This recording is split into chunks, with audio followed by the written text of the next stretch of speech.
Okay, hello, good afternoon, everyone. Thank you so much for coming today to a very special talk hosted by International Graduate Programs here at Notre Dame Law School.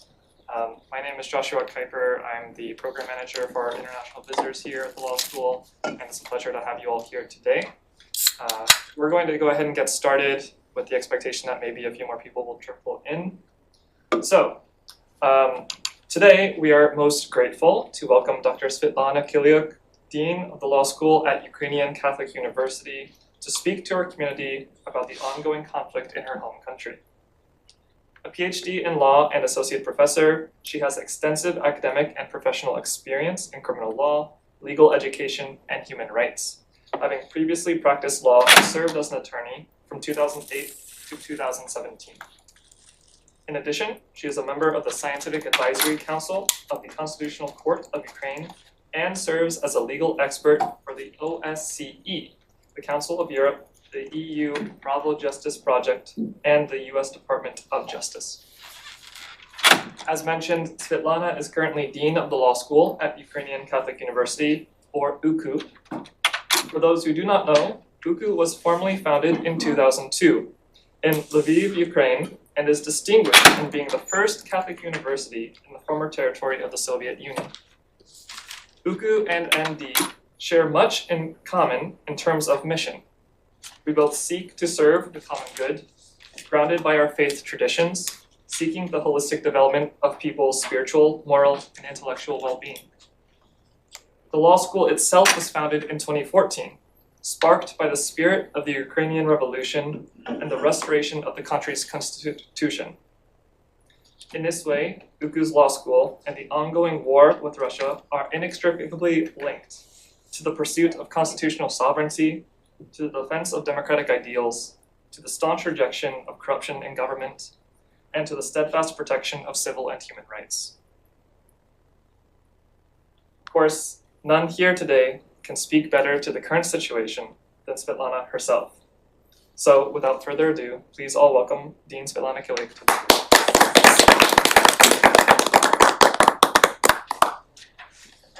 Thank you, Joshua, for your kind introduction. And thank you all of you for being here today. I am aware that Thanksgiving is coming. Now is the end of the week, and sunny weather may be the last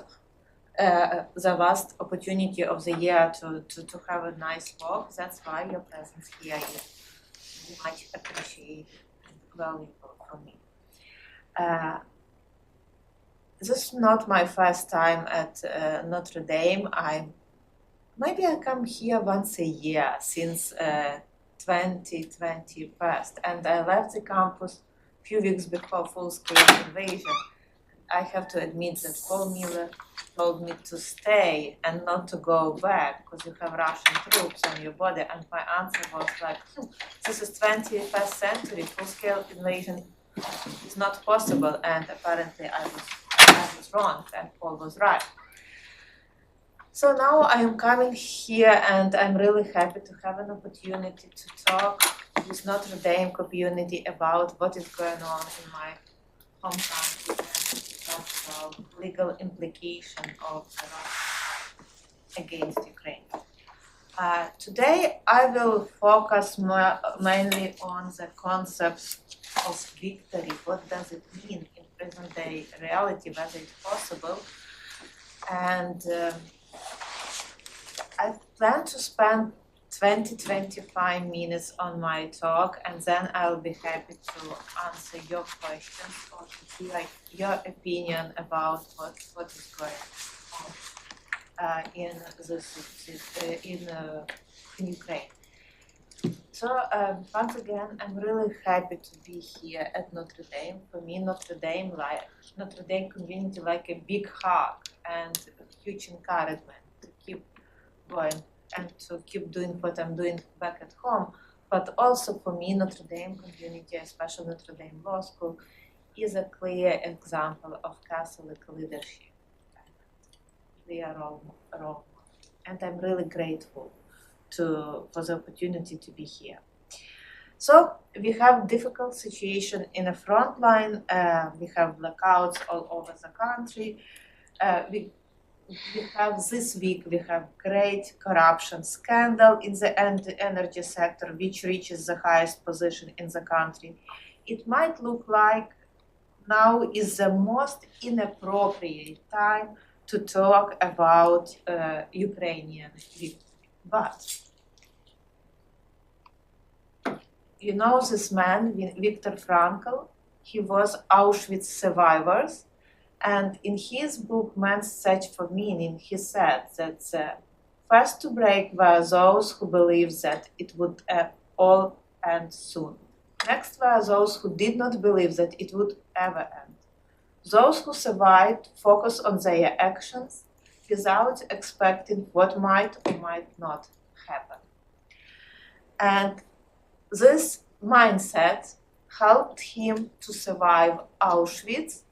And that's why keep doing what I'm responsible for.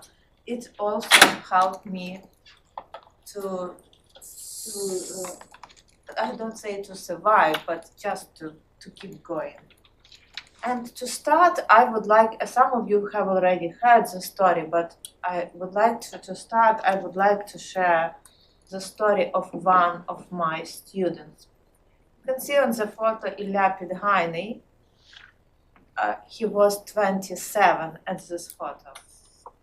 And he became our student in 2020. He became a student of master program in human rights, graduated, and he had a really good position in one of the top Ukrainian law firms. He stayed very much connected to our law school, and he established moot court team for GDPR, privacy data protection, before full-scale invasion. He was a trainer and team, but after full-scale invasion, he voluntarily joined the army. He had no obligation to do so because his age was below the age of conscription. He continued to train the team till the moment he was sent to Bakhmut. Bakhmut was one of the hottest locations on the whole front line. Since that moment, he was not able to continue train the team. But the team did really well in Helsinki, in Finland. They won prize for best oralist award. They took the prize, and in honor of Ilya, they brought the prize to our law school and established scholarship for one newcomer. And we were very proud of the team and Ilya because he did a good job with the student. And we stay connected. He was invited for the inauguration of the Faculty of Law. So we started as a law school within Faculty of Social Science, and now we became Faculty of Law. He was invited to the inauguration, which took place this September. But he was on July 16, he was killed on the front line. He had the option, he had the offer to stay in the analytical sector for analytical job, but he refused and continued doing what he thought he was obliged to do. And being on his funeral, I heard first from his family that 2 weeks before his death, he sent a instruction to his brother, who is also in the army, that he would like to spend part of the compensation his family is entitled from the state for his death to establish scholarships for newcomers at our faculty. This is a sad story, but this story is about hope. So, what this story tells me? It tells me that even being in the bloody mess of the fight, he still believed that there is future for Ukraine.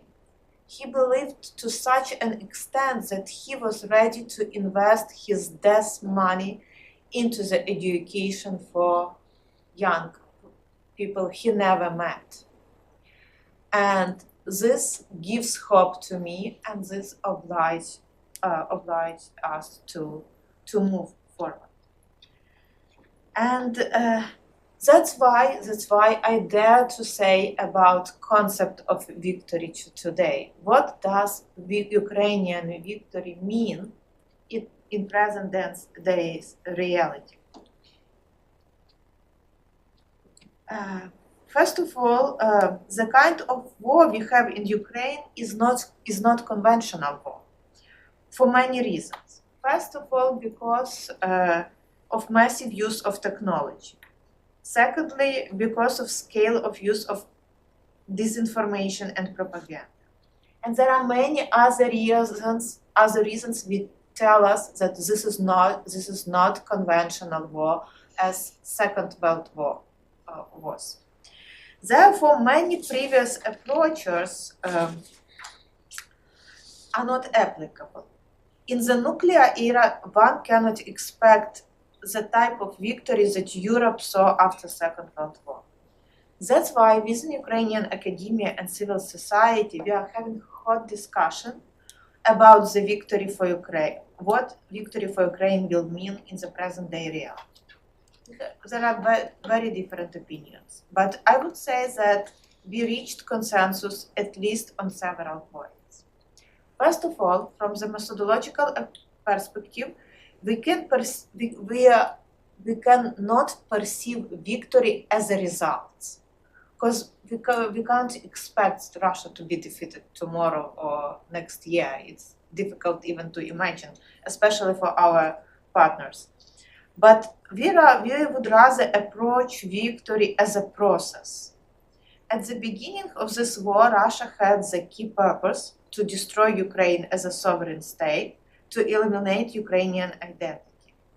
But as of today, it failed to reach this goal.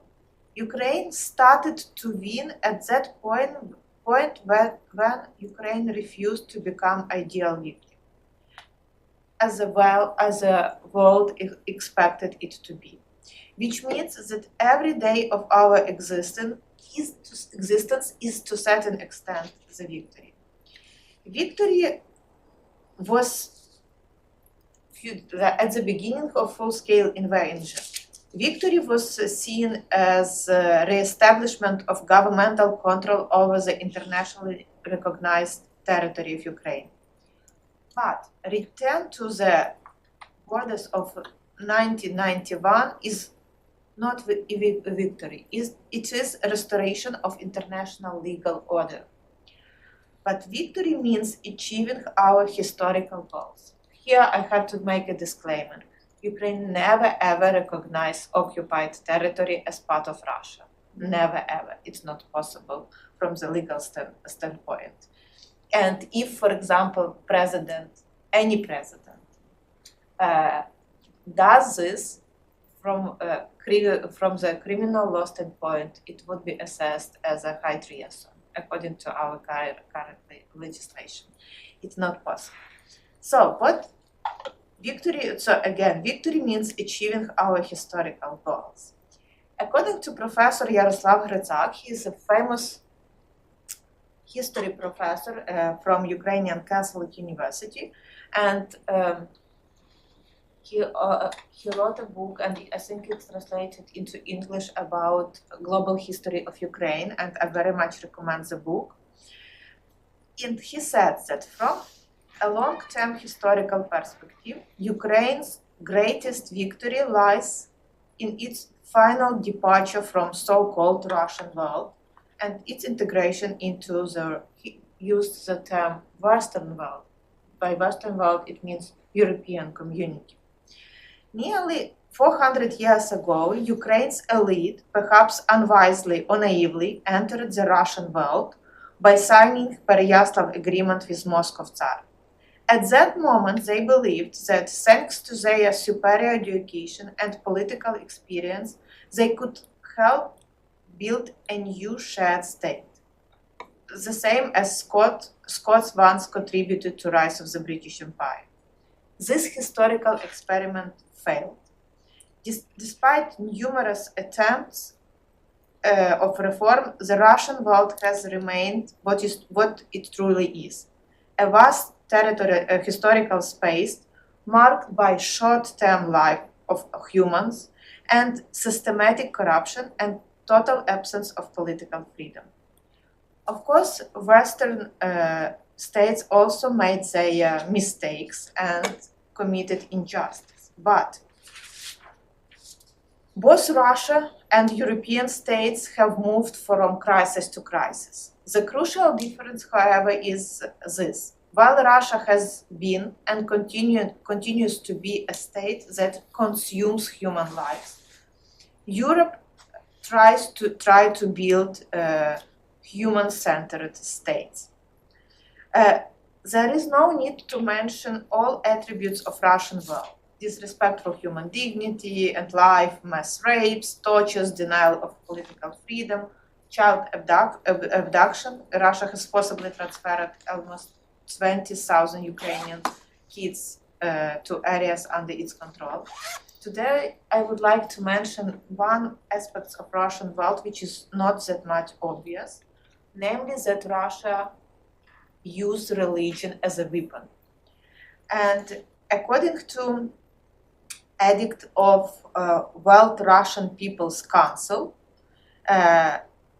they acknowledge that, I'm quoting, from a spiritual and moral standpoint, the special military operation is considered a holy war in which Russia and its people defending the unified spiritual space of Holy Russia and fulfill mission of restrainer, protecting the world from onslaught of globalism and the victory of the West that has fallen into Satanism. This is official document, and Patriarch Kirill announced that for soldiers who participate in the Russia-Ukrainian war, all sins will be forgiven.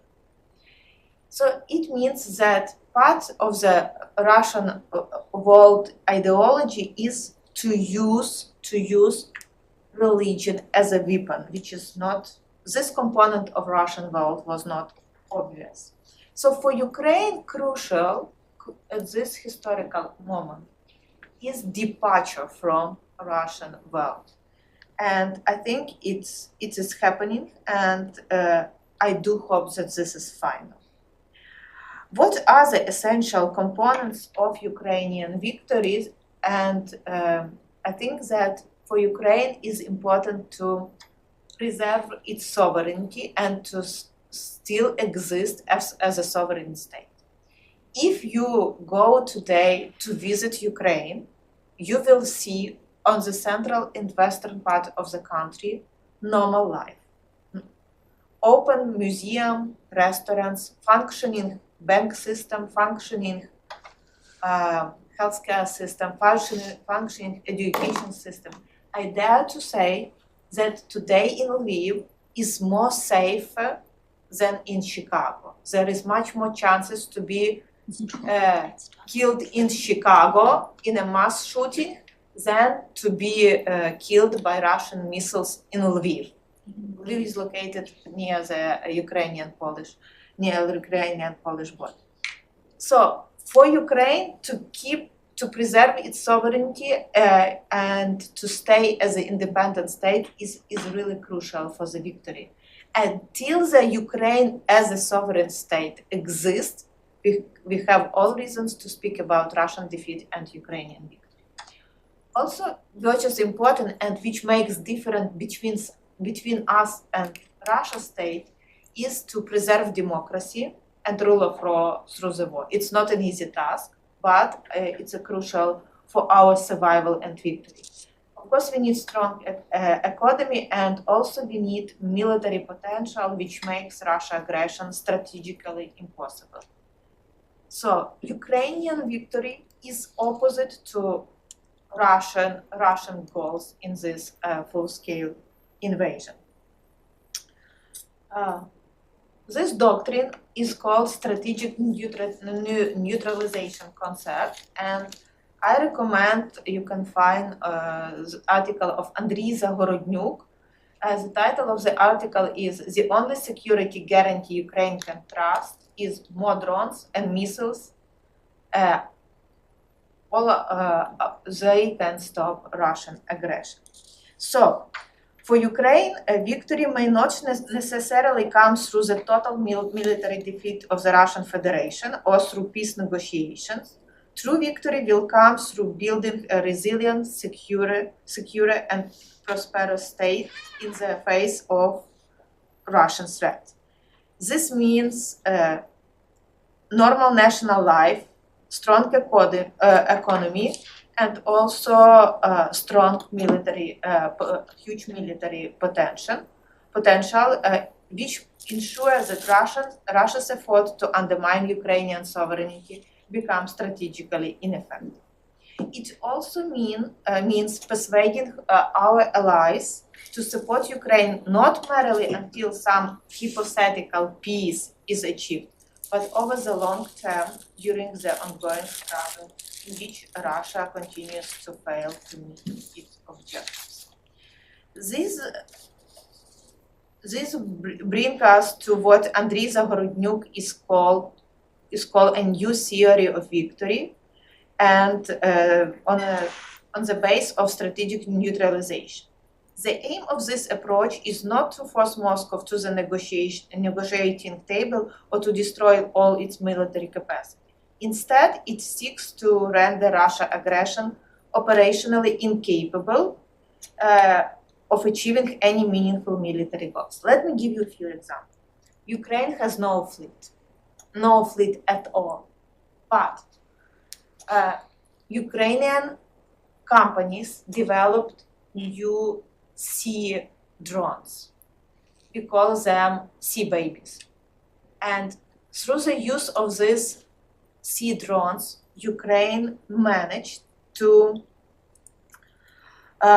expel Russian fleet from the western part of Black Sea, which enable grain corridor, which is crucial for us, but also for many countries in Africa and Asia, because those countries get grain from Ukrainian export. So no fleet at all, and huge Russian fleet, Black Sea fleet. So we have this one of this example of strategic neutralization.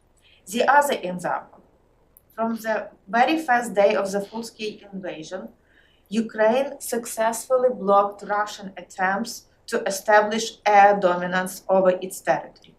Of course, every day Russian missiles and drones hit our cities, but you can't see Russian military aircrafts in our airspace. So that's why it's not possible for Ukraine still to great extent control its airspace, and it also was possible because of, for example, such operations as a spider web. You know that this was special operation which destroyed 30% of Russian strategic aviation. So Ukraine used drones to reach this goal. Taken together, strategic neutralization offers Ukraine a realistic path to victory in war that may last for years. By denying Russia ability to achieve its objectives in every domain, while simultaneously building a resilient and successful state, Ukraine can make Russia aggression futile, turning Kremlin ambition into unachievable and self-destructive adventure. Also important for Ukraine not only preserve a sovereignty, but also to preserve its agency. And for us, agency of the state means that its population is ready to fight for freedom and for sovereignty. And I have to say that not all European states are ready to do so. The recent surveys from many Western countries say that only teeny percentage of their populations are ready to fight in case of aggression. That's why till the moment Ukraine keep fight on their territory, they are safe. But in case of Ukrainian defeat, situation might be changed significantly. So if we talk about Ukrainian defeat, what would it mean? It would mean no Ukraine as a sovereign state. And here I have to say that the shortest way to stop the war is to give up fighting. But would it bring a peace? No. Occupation is not peace. Occupation is just another form of war. The only difference is that victim stays silent. And that's why when we speak about peace, it's not achievable by means of just stop fighting. It's not the peace. It will be defeat. And defeat would mean for Ukraine that there is no Ukraine as a sovereign state. By no means it would mean genocide of Ukrainian people because of their identity. By the way, I can give you an example when I think it was a year ago when Russian missiles attacked Children's Hospital in Kyiv. It's a national level hospital with for very difficult cases of, for example, infant cancer, etc. And at the same day, official channel of Russian Orthodox Church published the following: the Children's Hospital in Kyiv wasn't a mistake. It's time to admit it's time to admit this and stop being afraid. The ruthless law of war is very simple. Such enemies as Ukrainians cannot be considered human. We must realize plainly and terrifyingly that there are no humans on the other side, not a single one. Our Russian missiles do not kill humans, not a single human. Over there in Ukraine, there are no humans. End of the quote.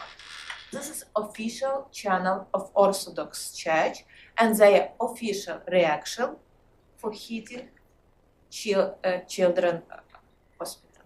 So that's why no doubt that in case of occupation or in case of Ukraine defeat, we will face a genocide. By the way, Russian media pays special attention to Ukrainian Catholic University.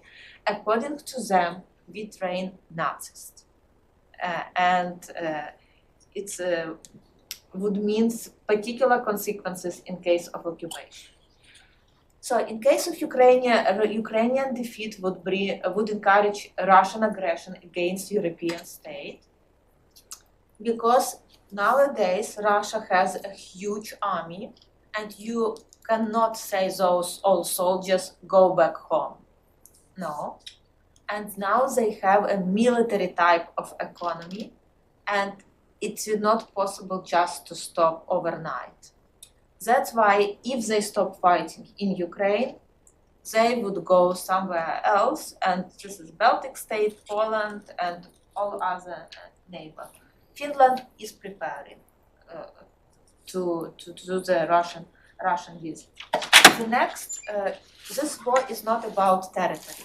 Russia has enough territory, and its territory is much bigger than Ukrainian ones. So this is a war between democracy and authoritarian regime. In case of Ukrainian defeat, it would mean victory of the authoritarian regimes, and it will encourage authoritarian regime all over the world to go further. And the last but not the least, Ukrainian defeat would mean the construction of the global legal order established after Second World War. So what does give us a hope? The first, I mentioned the story of Ilya, and there are a lot of stories like this. I do not have much time to share each of them, but also what you can see in these photos. This is so-called cardboard Maidan. On July 22, this summer, Ukraine's parliament passed a bill reducing the independence of the National Anti-Corruption Bureau and the Special Anti-Corruption Prosecutor's Office. Thousands, mostly young Ukrainians, protested in Kyiv and other major cities. By the way, I very well remember those particular day because on July 22nd, it was Ilya's funeral. And I was in Kyiv, and many of our community were in Kyiv. And right after funeral, all my students and alumni, directly from the cemetery, they went to Maidan to join this protest.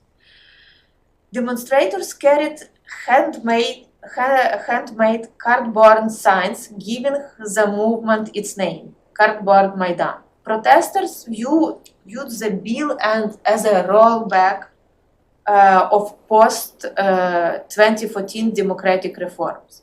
The independence of anti-corruption institutions is crucial for rule of law and EU integration. So civil society, cardboard signs symbolized grassroots activism and civic honesty. Slogans included hands off Nabu, veto the law, protect Ukrainian future. The movement, why it was important, the movement reflected Generation Z political maturity, which is not typical for example, European countries, and demand for integrity in governments.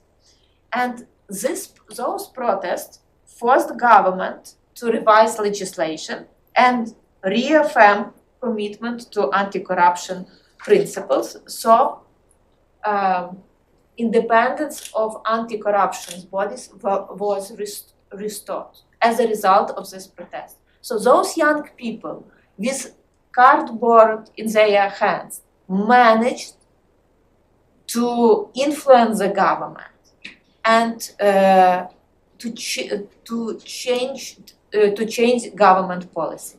Today we have huge corruption scandal, and it's problem on the one hand, but on the other hand, when high-ranking officials will be brought to justice for their corrupted action, I think it's an achievement for young state like Ukraine. And it was this protest make it possible because this protest helped to preserve independence of anti-corruption agency. And as a result, those agencies were able to do their job, to bring to the justice even high-ranking officials. And example like this, again, give us a hope that Ukraine as a country, due to its population, due to its people, has a really good chance, not only to survive, but to flourish in the future. What else does give us a hope? First of all, technology and innovation. We are not in a position to compete with Russia in terms of number of people we're ready to send to death in this war.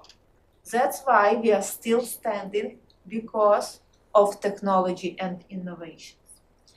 Also, resilience of society and solidarity of society. Let me give you one example. We have 6 million internally displaced persons within the state.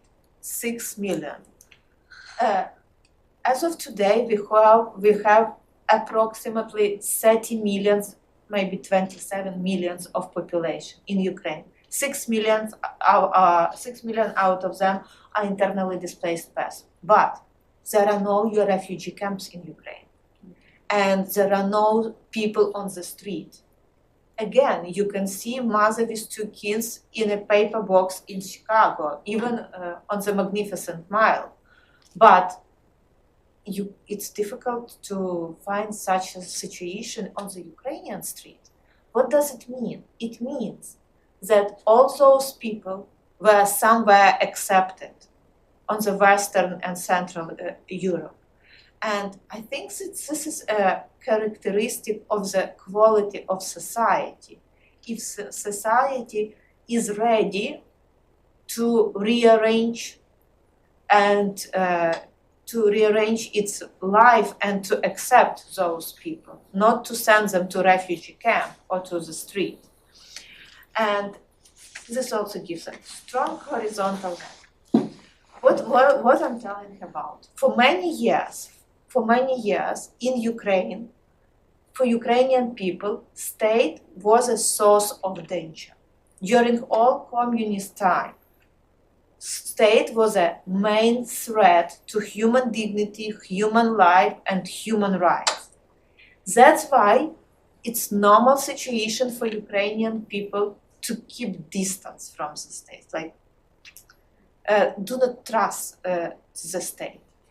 And this is not good in the process of building your own state, but simultaneously we have strong horizontal network between people, which can back up state in an emergency situation. After full-scale invasion, this network provide all necessary stuff for the army. If soldier needs something, first thought will be for him to call volunteers, not to report to his commander, but to call volunteers. It will be much faster to get what he needs on the front line. So there is really huge network of volunteers who really back up the state in a case of emergency. Therefore, it's not so easy for Russia to destroy the state, because they have huge influence on they had influence on the state institution. State institution, unfortunately, still are big, but state is not destroyed because of this strong horizontal network of Ukrainian society. And again, the last but not the least, we still have faith in the common sense of our partners. That for them it's obvious that it's easier to support Ukraine than to fight with Russia in other European countries, or to encourage China to do other steps which might require some response. So to sum up, what lessons can be learned from our experience? And I would like to focus on two of them. First of all, freedom and security are not polarities. If you have to choose between two of them, at the end of the day, you will lose both of them. That's why in present day reality, it is necessary to balance freedom and security, because in our situation it's obvious that for us, security is necessary condition to have freedom, and freedom is necessary condition to have security. Any attempt to pick up or either freedom or security will lead to the situation when we lose all of them.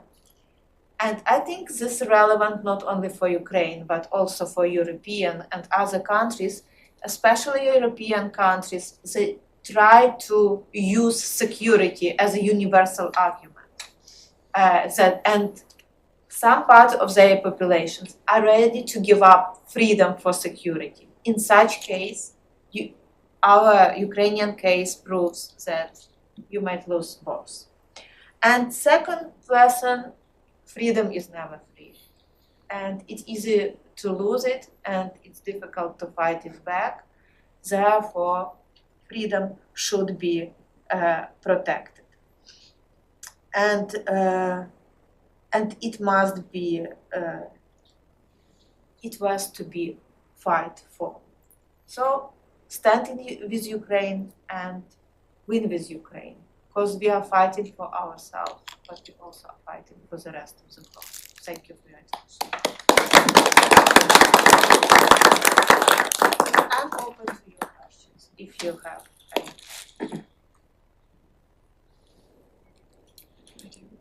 I'm curious about the current state of the conscription. So I work with a lot of people from Ukraine who are religious minorities, Jehovah's Witnesses, certain evangelical groups, that they're specifically exempted because they have so many children.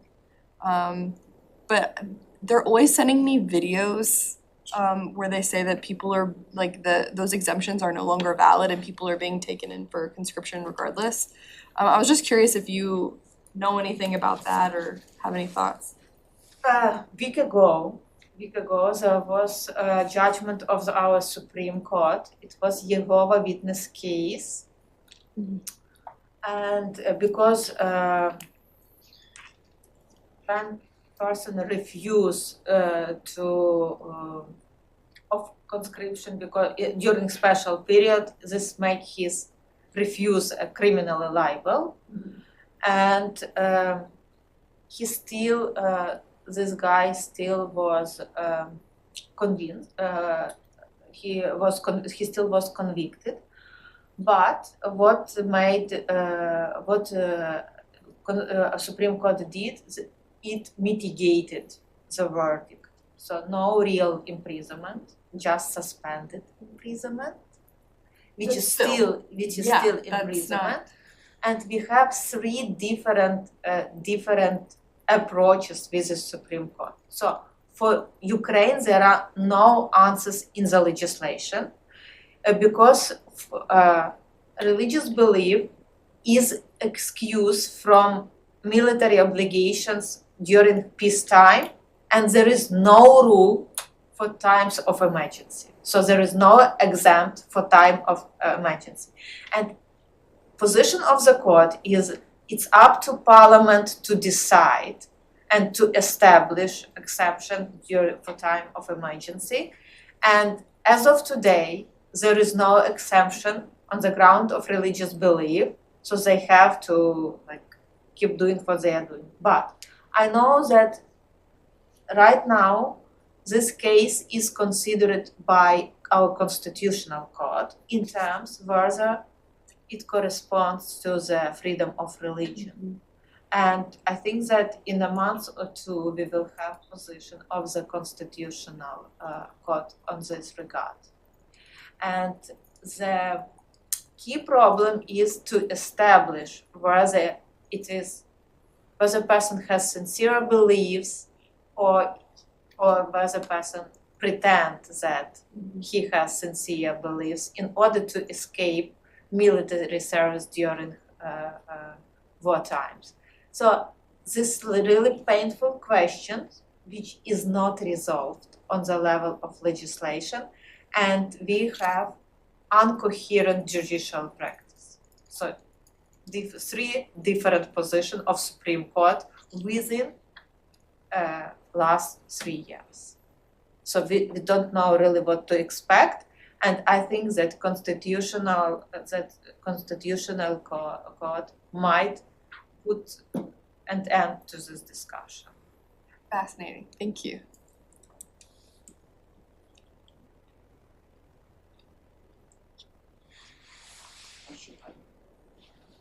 Do you know anything like, is the Ukraine government doing something for post-war stage? I mean, it's too early to question about this, but anything like a reconstruction or accountability, education, or reconciliations, anything that the Ukraine government doing something to prepare for post-war project? It's a really good question. Right now, Ukrainian government stuck in corruption scandal. So it's busy with this. But so I think that the problem, why I refer to this concept of the victory. If we expect the type of victory as it was after Second World War, that nothing should be done before the victory. We shall wait till the victory and then start reconstruction. As I mentioned, nowadays we have to think about victory as a process, which means that reconstruction and rebuilding of the country should be started today, because this is the only chance for us to survive.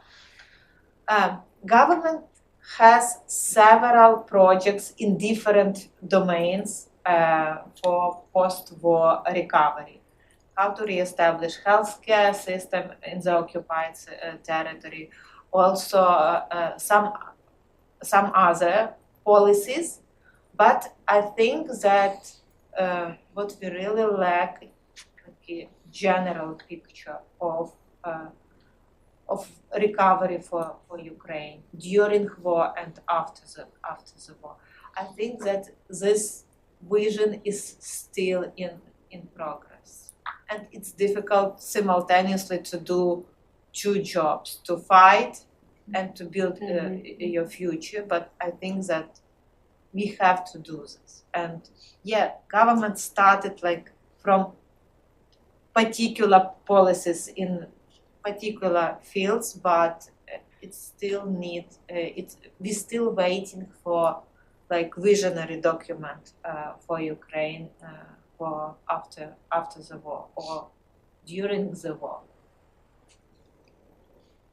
Okay, so I have two questions related to homelessness. When it comes to these corruption scandals, have they undermined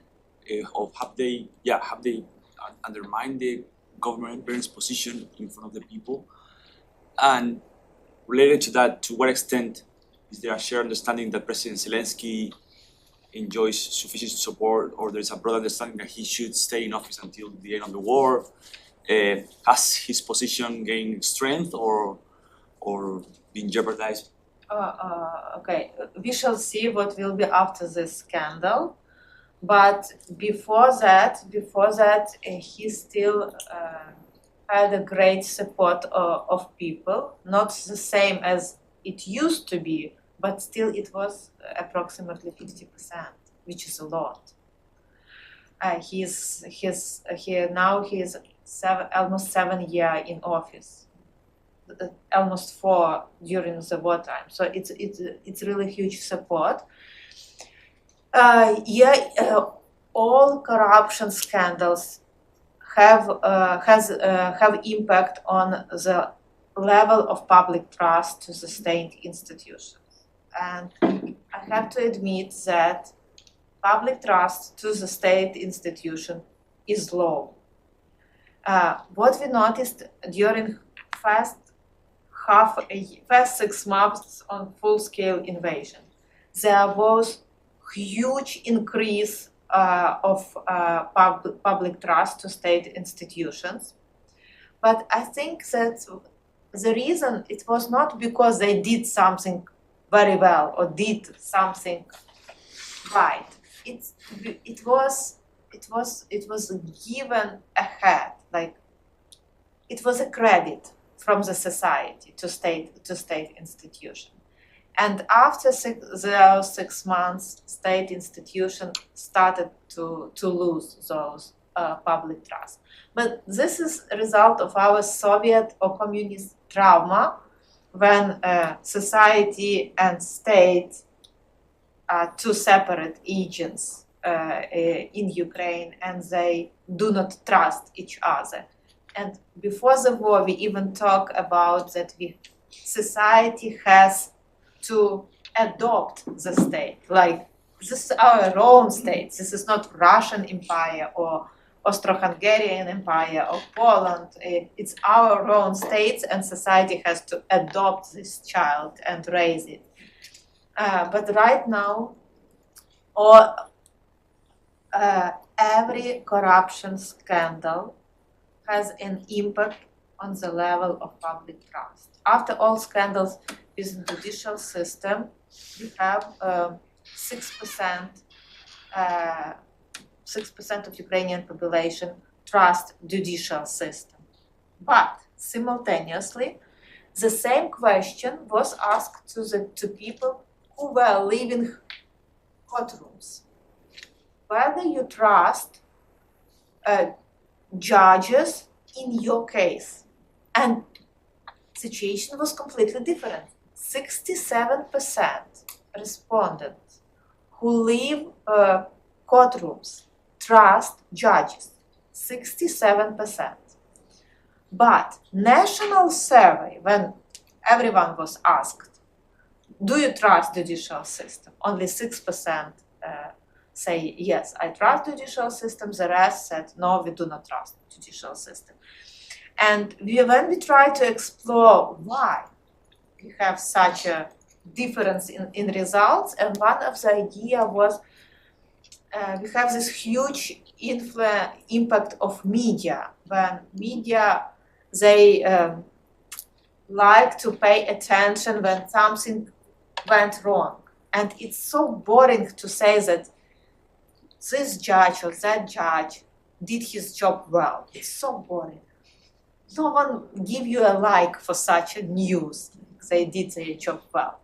Therefore, we have such a deformation, I dare to say, in a public picture of the trust. 77% on the entry door from the courtroom, and 6% national level of trust. And that's why 2 weeks ago we hosted at UKU our Supreme Court and Constitutional Court and High Anti-Corruption Court. I have to say that was a first time for them to sit at one table, and we are very proud that they came and sit at one table and had a conversation. And we invited national media, and the discussion was about rule of law in the epoch of populism. And it was very difficult conversation between national media, who writes about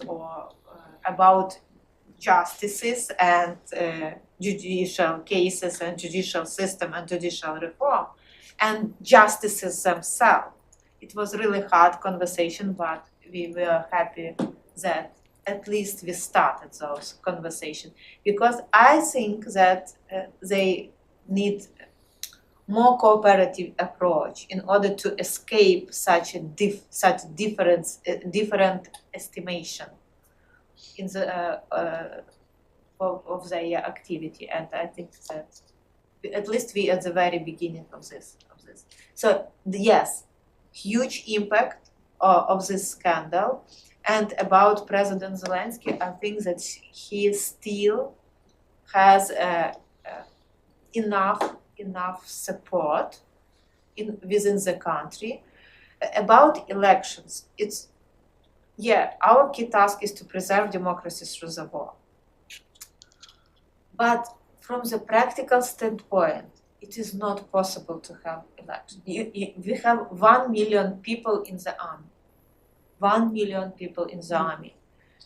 And they have several attacks each day. Each day. It's not possible to organize election. And we do not need election for the sake of election. We need transparent election which meets all democratic standards. And it's not possible to do during this phase of the war. So we need to stop the active violence in order to be able to have an election. Society wants election, but society is aware that in current situation it's practically impossible. Are there any other questions? What do you think about the ceasefire agreement that President Trump really pushed the current government to make with? Sorry? The ceasefire agreement, do you think it's a valid idea? President Trump really pushed the Ukrainian government and the Russian government to make a ceasefire deal. I do not believe in ceasefire deal at all. Because Russia is a deal breaker. You can't make a deal with a killer. Come to kill you. You can't make a deal. Because they came to kill us not because they want our territory or because they want our mineral resources or because they want something else from us. They came to kill us because they want us to be dead.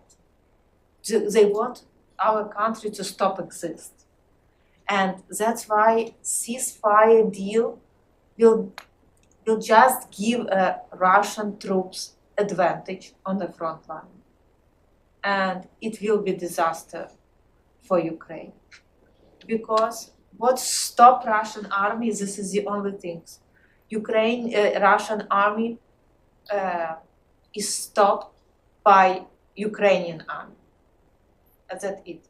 To stop Russian where they are, we need not this peace deal or ceasefire deal. We need more drones, more weapons, better technology, and only this will keep them where they are. Any kind of deal will end up in a more occupied territory of Ukraine, and more people suffer. Because occupation is not a peace for occupied territory. By the way, you know that in Ukraine, you might know that in Ukraine we have two Orthodox church. We have Ukrainian Orthodox Church and Russian Orthodox Church.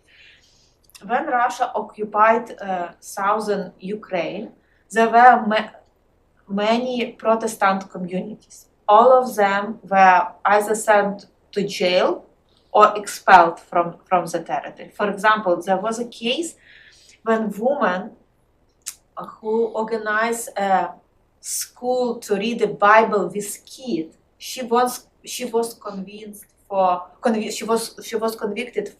4 years of imprisonment because Russian court assessed her activity as extremist activity. And even Russian Orthodox priests are not best trust for Russian authority on the occupied territory.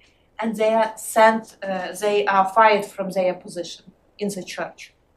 And that's why everyone who is on the occupied territory is in danger. And there are several NGOs which document crimes and human rights violation on the occupied territory. And when they ask witnesses, why do you think, what was the reason for your detention? And the answer is, I have no idea. I have no idea. Maybe I look suspicious. I don't know. I have no idea what was the reason for my detention. So, ceasefire will lead to more territory occupied and more people suffering. And it won't bring peace. At least I think so. And Russian policy and behavior of their leaders unfortunately give reason to think that way. So we can take one more question, please. No, I wasn't. It's probably a stupid question. First of all, apologies for our administration and its stance on Ukraine right now. I understand that victory means more than just like the physically getting out of Ukraine, the Russia. But I was just wondering, Vladimir Putin doesn't seem like the type of man to, when he loses like people's support for the war, to just give up. He seems very prideful. So what do you think it will take for Russia to leave this war? Does that make sense? Collapse, economical collapse, and also Ukrainian strengths. If Ukraine have enough technology on the front line, enough drones, robots, because you know that there is a 30 kilometers kill zone on the front line, where they fight with all this technology, no humans can survive there. This will stop Russians where they are. And sanctions, which may lead to economical collapse. This is the only thing that can stop Putin from achieving his goals. Ukrainian army and economical collapse with Russia. And death.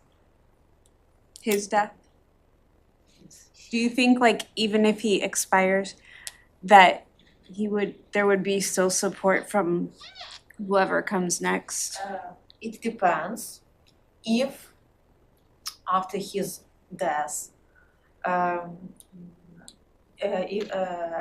his death, there will be a fight between his people among themselves, then it will give us a chance. But otherwise, and it always happens like this. After Stalin death, there was a fight, and then we have this Khrushchev period, which was much easier for people than Stalin's repression. But it's difficult to predict because we do not have enough information to make any conclusions, reliable conclusions. We can predict something, but we shall see.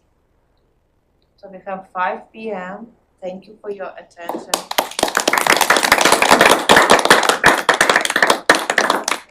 Pleasure to talk to you today, and thank you for your interest in Ukraine. Thank you so much. Thank you. Oh, yeah. Sorry? Oh, yeah.